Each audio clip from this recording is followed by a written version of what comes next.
ದಿನವೇ ಮಾಜಿ ಸಚಿವ ಬಿ ನಾಗೇಂದ್ರಗೆ ಶಾಕ್ ಎದುರಾಗಿದೆ. ಮಾಜಿ ಸಚಿವ ಬಿ ನಾಗೇಂದ್ರ ಆಪ್ತರ ಮನೆ ಮೇಲೆ ಸಿಬಿಐ ದಾಳಿ ನಡೆಸಿದೆ.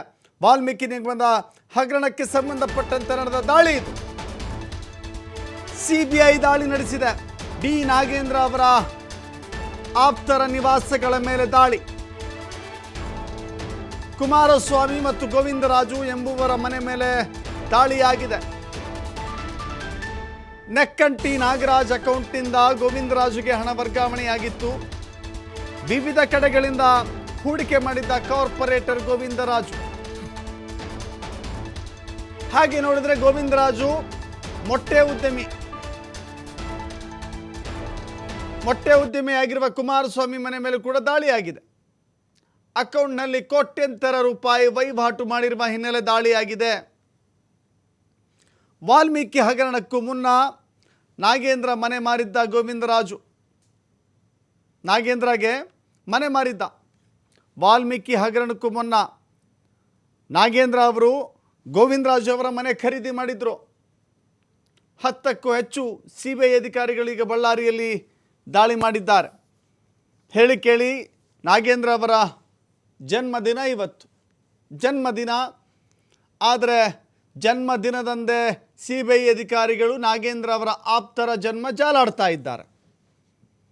ನಿವಾಸಗಳ ಮೇಲೆ ದಾಳಿ ಮಾಡಿ ಪ್ರತಿಯೊಂದು ಅಂಶವನ್ನು ಕೂಡ ಪರಿಶೀಲನೆ ಮಾಡ್ತಾ ಇದ್ದಾರೆ.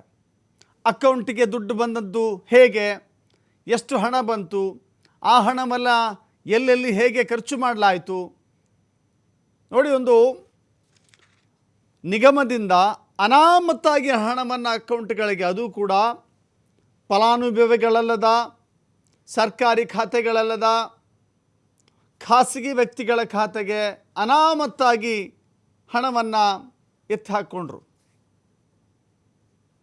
ಈ ಹಗರಣ ಬಯಲಿಗೆ ಬಂದ ನಂತರದಲ್ಲಿ ಇಡಿ ಅಧಿಕಾರಿಗಳು ದಾಳಿ ಮಾಡಿ ಬಿ ನಾಗೇಂದ್ರ ಅವರನ್ನು ಅರೆಸ್ಟ್ ಮಾಡಿ ಜೈಲಿಗೆ ಕಳಿಸಿತ್ತು. ರಾಜ್ಯ ಸರ್ಕಾರವು ಕೂಡ ನಾಗೇಂದ್ರ ಅವರ ತನಿಖೆಯನ್ನು ಮಾಡಲಿಕ್ಕೆ ಮುಂದಾಗಿತ್ತು. ಒಂದು ಕಡೆ CID ಮತ್ತೊಂದು ಕಡೆ ಇಡಿ ಎರಡೂ ಕೂಡ ಪ್ಯಾರಲಲಿ ತನಿಖೆಯನ್ನು ಮಾಡ್ತಾ ಇದ್ವು. ಬಟ್ ಇದೀಗ CBI ಎಂಟರ್ ಆಗಿದೆ. ನಾಗೇಂದ್ರ ಆಪ್ತರ ಮನೆಗಳ ಮೇಲೆ ದಾಳಿ ಮಾಡಿ ಶಾಕ್ ನೀಡಿದೆ. ಬಳ್ಳಾರಿಯಲ್ಲಿ 10ಕ್ಕೂ ಹೆಚ್ಚು CBI ಅಧಿಕಾರಿಗಳು ದಾಳಿ ಮಾಡಿದ್ದಾರೆ. ಅವರ ಇಡೀ ಅಕೌಂಟನ್ನು, ಅವರ ಮನೆಗಳಲ್ಲಿ ಸಿಗುವಂಥ ಎಲ್ಲ ರೀತಿಯ ಸಾಕ್ಷ್ಯಾಧಾರಗಳನ್ನು ಕಲೆ ಹಾಕುವ ನಿಟ್ಟಿನಲ್ಲಿ ಅಧಿಕಾರಿಗಳು ಮುಂದಾಗಿದ್ದಾರೆ. ಮತ್ತಷ್ಟು ಮಾಹಿತಿ ನಮ್ಮ ಪ್ರತಿನಿಧಿ ಸಿದ್ದು ನೀಡ್ತಾರೆ. ಸಿದ್ದು, ಇವತ್ತು ನಾಗೇಂದ್ರ ಜನ್ಮದಿನ, ಬಟ್ ನಾಗೇಂದ್ರ ಅವರ ಆಪ್ತರಿಗೆ ಜನ್ಮ ಜಾಲಾಡುವ ದಿನ. ಏನೆಲ್ಲ ಆರೋಪಗಳಿಗೆ ಸಂಬಂಧಪಟ್ಟಂತೆ ಏನೆಲ್ಲ ಸಿಕ್ಕಿದೆ ಅನ್ನುವ ಮಾಹಿತಿ ಸಿಗ್ತಾ ಇದೆ? ಯಾಕಂತ ಹೇಳಿದ್ರೆ ಕರ್ನಾಟಕ ರಾಜ್ಯದ ಇತಿಹಾಸದಲ್ಲಿ ಅತಿ ದೊಡ್ಡ ಹಗರಣ ಈ